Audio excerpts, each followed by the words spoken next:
Now, guys, actually, nag-start na pala yung draft, no? Rob Luna, looking at the drafts right now, there's a heavy emphasis on banning the side lane heroes and the jungle heroes na kayang mag-invade ng mag-invade. Why is this?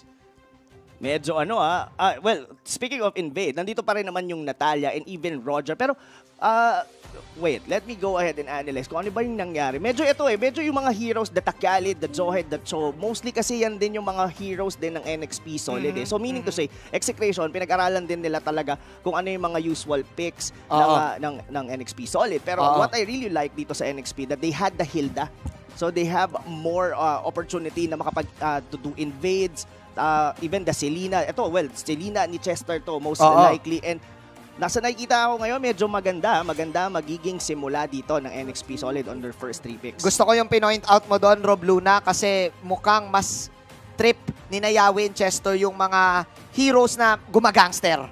No, parang Selena. Hilda ngayon, I think, is one of the best gangster heroes lang na. Pag sinabi natin gangster, ito yung susugot at level 1, tas nagugulat ka hindi mo mapatay, di ba? Totoo yun. Bukod sa hindi mo siya mapatay, napaka-disruptive din kasi ng isang Hilda na lalo na pagka nag-prioritize ka in your buffs, talagang magugulo ka. So most of the teams actually, pagka may Hilda na nanggugulo dun sa, or nag-i-invade ng buffs nila, they just tend to not go into their buffs at all and just go to other objectives. Kasi ang mangyayari sa'yo doon, pagka ginulo ka ng Hilda, mas lalo ka lang madidelay.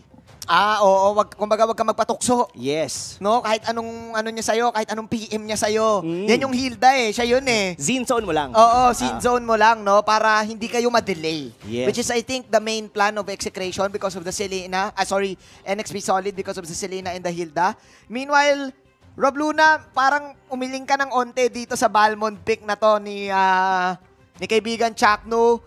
4 na picks kagad sa Execration, mukhang hindi nila isi-scene zone yung aggression ng NXP. Looking at their level 1 skills, mukhang ko-contest sila, Rob Luna. Mukha nga talagang ko-contest sila. And I guess this is a Zagat new hero itong Balmond na to And what the reason bakit ako napailing, kaya nga sabi mo, kasi itong Balmond, medyo nakalimutan siya nung simula ng pagpasok ng bagong batch.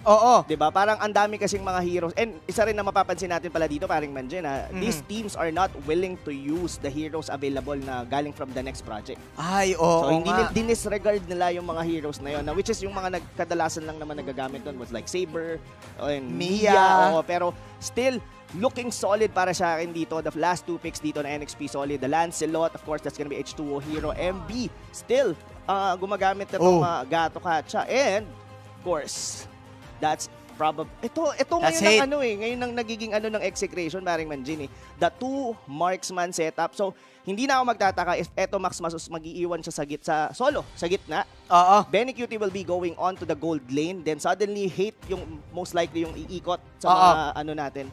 Parang, looking at it, mukhang comfortable pa rin ang NXP Solid sa lineup nila, no? Classic, give space to H2O and H2O will dictate when to fight, no? H2O will dictate kung paano mag-rotate yung kanilang lineup.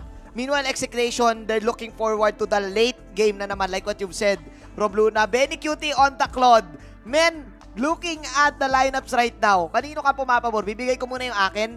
I think, mas madaling ma-pull off yung sa NXP. I'll go with NXP Solid as well. I mean, para sa akin kasi, habang nag-explain ka, paring Manjin, was thinking na kayang i-overtank, i-overtank ng mga heroes dito ng NXP Solid yung damage na pwedeng ibigay dito, of course, ng Execration. Tas given pa na wala silang direct or hard tank dito, the only tank that they have is a disruptive tank, which is yung gugulo lang, which is the Natalia. If the Natalia doesn't work on the early, given na may Selena pa. So alam naman natin ang Selena, pag naglapag yan ng trap, din nadaanan ni Natalia, suddenly, yung sneaky plays na gusto mong mangyari, wala na. Huli agad. Huli agad I think ang ganda yung pick dito ng Selena talaga para ma-counter yung sneaky plays na gustong gamitin ng NXP dito. This is interesting. First time ko makikita si Chakno sa isang assassin support. Yes, definitely. No? And somehow, sobrang squishy ng mga heroes talaga dito ng Execration. Parang medyo I'm really excited kung paano nila ipo-pull off to dahil medyo risky nga yung ginawa. This is more on offense para sa side ng Execration. Ultra offense and ultra late game, I think, para sa Execration. Guys and girls, nandito na tayo. Game number 1. Hold on to your seats. For the gold lane, papasok dito si Benny QT. Meanwhile, sa XP lane naman, pupunta si Sagitnu. Habang Gatot Kacha on the XP lane. Alam mo, yung Gatot Kacha, surprisingly, pumapasok din sa laruan dahil sa concussive blast Yes, oo. Oy. Tsaka ano din direct counter din siya on the Forza itself. Kasi Oo. pag once na nag-feathered airstrike ka, most of the time, teams just wait it out, then saka sila mag-avatar of the Guardian. Oo nga, parang alam na agad na nagka-counteran itong dalawang teams. Rob, pumasok agad yung sinabi mo Sumugod si Chakno dito, but that is MB on the assist on the taunt and the first kill. First blood, pagmumula dito sa NXP. Rob, yun na. Kakasabi mo lang. Yes. Kag imbi ka, may trap, boom, huli. Huli, and I think it was all anticipated din ni Captain Chester na talagang magta-try na mag-invade dito ang Natalia because it is what it does Yan talaga ang gagawin ng isang Natalia. Kailangan niya lang manggulo up until the mid-game hanggang makapag-farm yung dalawang carry nila dito, which is the Roger and the Claude. Totoo ka dyan, men. Kumbaga, trabaho lang. At nagka-personala na nga.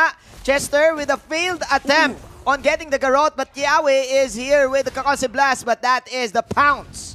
Once again, na nagmula dito kay Hate on getting Chester. So, na-punish bigla si Chester dito.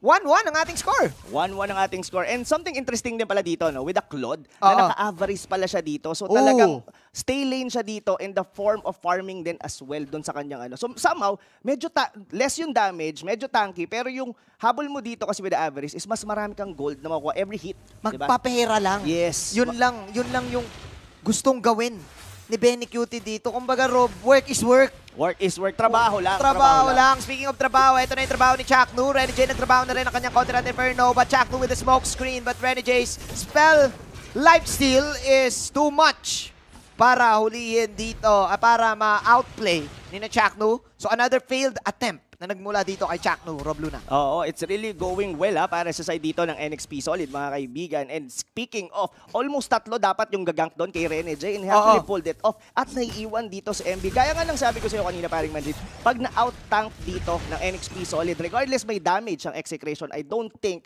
na may enough silang damage para i-burst down yung mga tanky hero like Gato Kacha, even dito si Rene J, and even Yawi, the Hilda itself. Sobrang magiging mahirap, no? Sobra na nga, magiging mahirap pa para sa side ng Execration. Meanwhile, sabi ng H2O naman dito na hindi naman mahirap para sa amin yung damage. Dahil sinabi nga ni Rob Luna na malalambot kayo.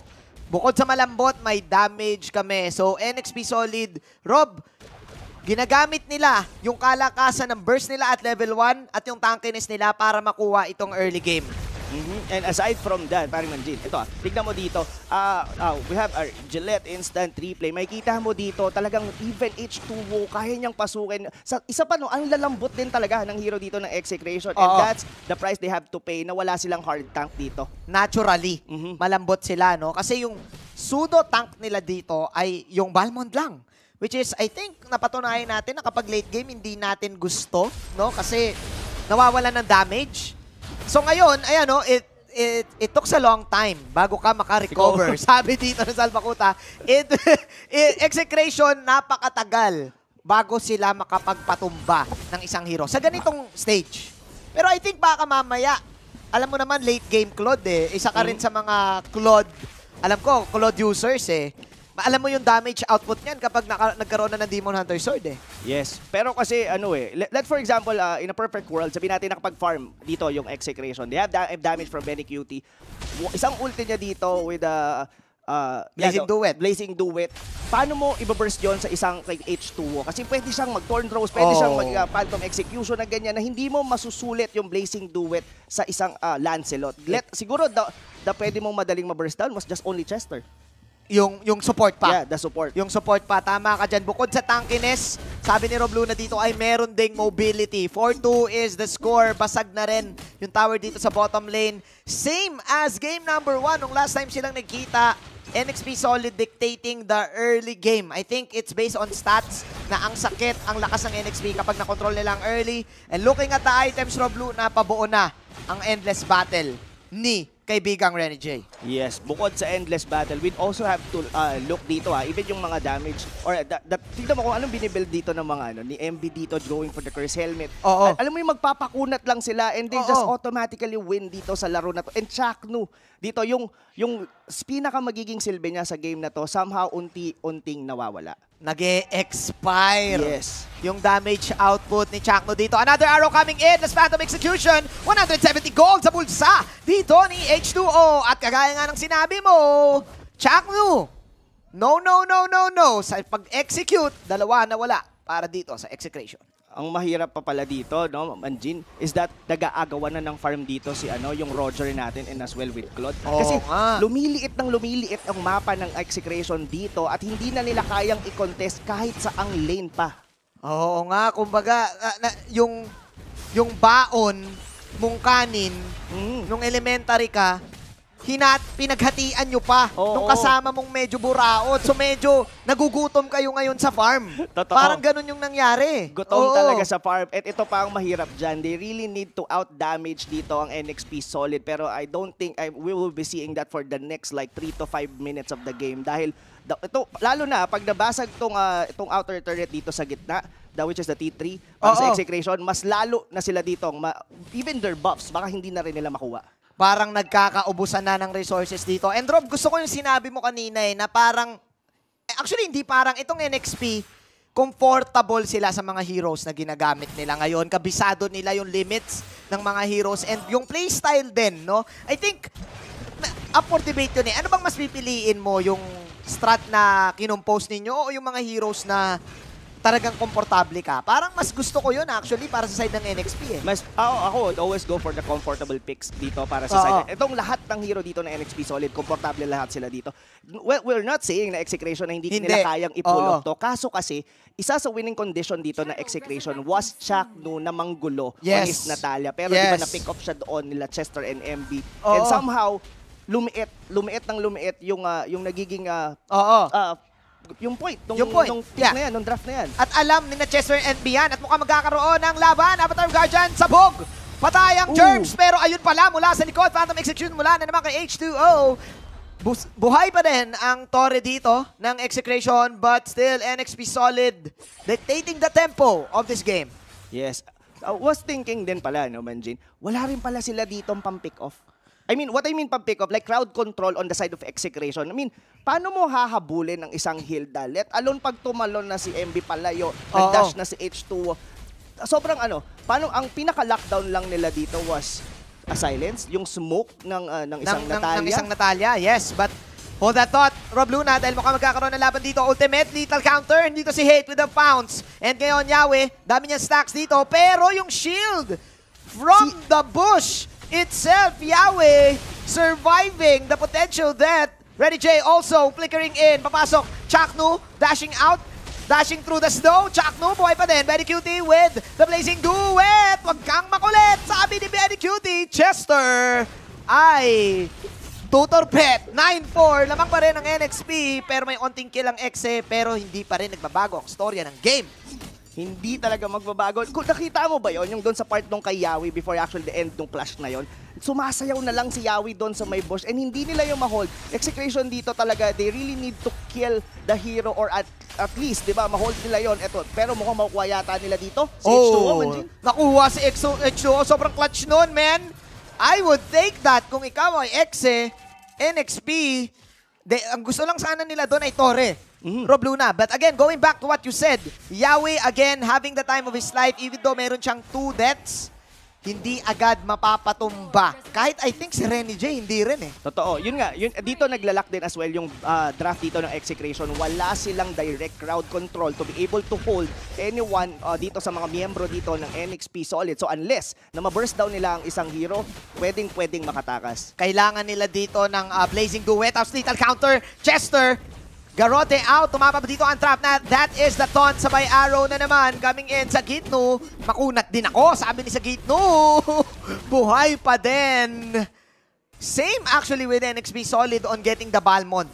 Ang dami nilang binuos doon, no ultimates. But still, Execration, papasok na ata tayo sa late game, Rob Luna. Totoo. And Oo. like what we've said, ang isang Balmond, meron lang yan parang power spike. Once na umabot tayo more likely the 15-minute mark, Oo. medyo nawawala na yung parang pinaka strength ng isang Balmond pick. Siguro pwede mong ibigay yung merit na madaling pang last hit sa mga Last hit. Lord. Oo. Oo, yung lethal counter. But as I say this, mukhang magkakaroon ng laban dito. Si Itomax ang main target. Nice! Flicker out. MB, puno ang kanyang bars dito. Kukuha pa siya ng isang sapak. Meanwhile sa Gitno, flanking H2O doon sa bandang likod. Saksak patalikod. Sabi ni sa Gitno dito, walang magkakapatayan. But sa Gitno still going in. Feather airstrike para kay Itomax dito. Walang magaganap. Naglokohan lang yung dalawang teams. Oo, there's a slight miscommunication doon sa side ng NXP Solid. Tumalon si Rene J na not knowing na si MB nag-Avatar of the Guardian out na. Buti na lang, well-farmed dito yung Tamos ni Rene J na hindi siya kayang patayin agad-agad ng execration. He just walked out doon sa pagkakatalon niya. Kilala naman natin si The Bomb.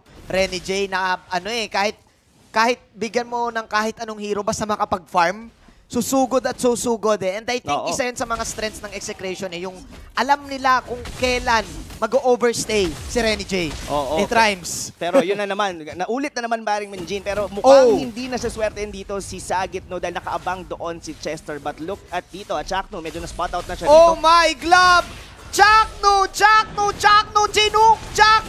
Si H2O! Pero siya na-chuk-chak din! Pero nandito na ang pagbangon ng api ng Team Execration. MB magmimiss ang kanyang taunt dito. Here comes another stun of the Curse of Crow. Phoenix 4, Mamba out. Para kay Itomax, but that's the arrow from Chester. Flicker, very cutie with the Blazing Duet, but he won't survive. Rene J!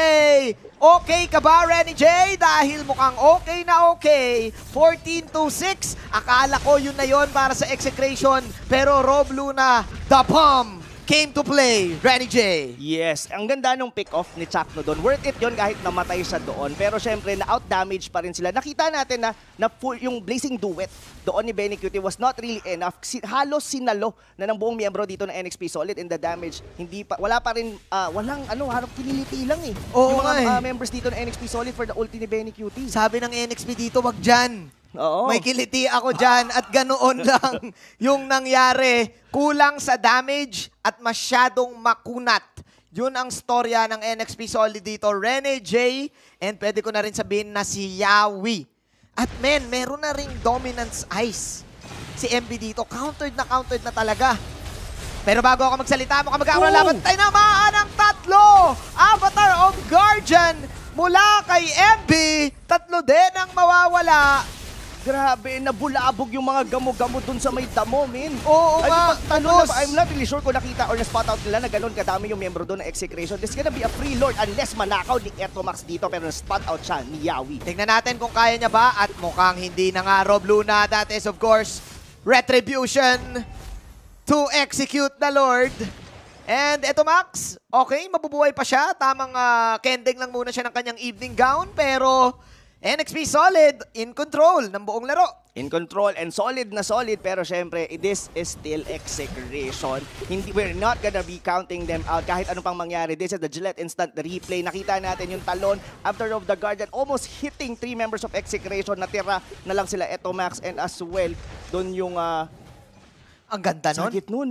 Nainisip ko kanina kung mananakaw pa ni Sagit no yung kasi yung umiikot siya doon sa Lord eh. Oo, ang ganda nung ultimate na yun para kay MB. Yun yung pinaka-perfect spot na mahuli mo yung tatlong heroes. And ang dami rin, no? Ikaw rin nagsabi, no? Yung XA walang pick-offs, pero mas madami sa side ng NXP. Mas marami silang crowd control pick-offs pala. Hindi pick-offs execute. Yes, and mukhang gusto nang i-end to Baring Minjin ng NXP Solid. And ayaw na nilang magkamali at it really hurts na naman. Round 2 dito.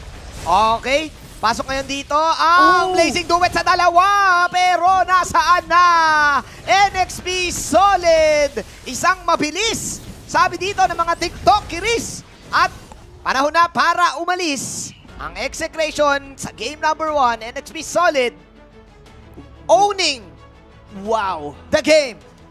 Really, really outstanding performance for the side of NXP Solid. drafting-wise, lahat, all-out package yung ginawa nila doon from start to finish. Siguro may mga konting miscommunication like yun nga yung kay Renny J jumping doon na nag-out na si MB. Pero aside from that, execution even on team fights, nasa kanila lahat. Lahat ng hahanapin mo, total package. Total package. Totoong-totoo. At mukhang may mawawalan ng ulam bukas, paring Manjin. Oo nga pala, may pustahan nga pala kami ni kaibigang Butters. Ulam nga pala ang pustahan. But man, Team NXP, same story actually as their first matchup. But this time, I think, yung first matchup kasi nila medyo nakakambak ng onte. Pero ngayon, mas confident ang NXP. And talagang binuhos nila lahat eh. Totoo. And No? this is, we're not gonna sugarcoat it. This is actually a stump. Oo nga eh, one-sided game. Parang ang sakit pa rin talaga ng Hilda, no? It really hurts. It really hurts. Tignan natin kung nag-it really hurts na ba ang kaibigan natin na si Butters.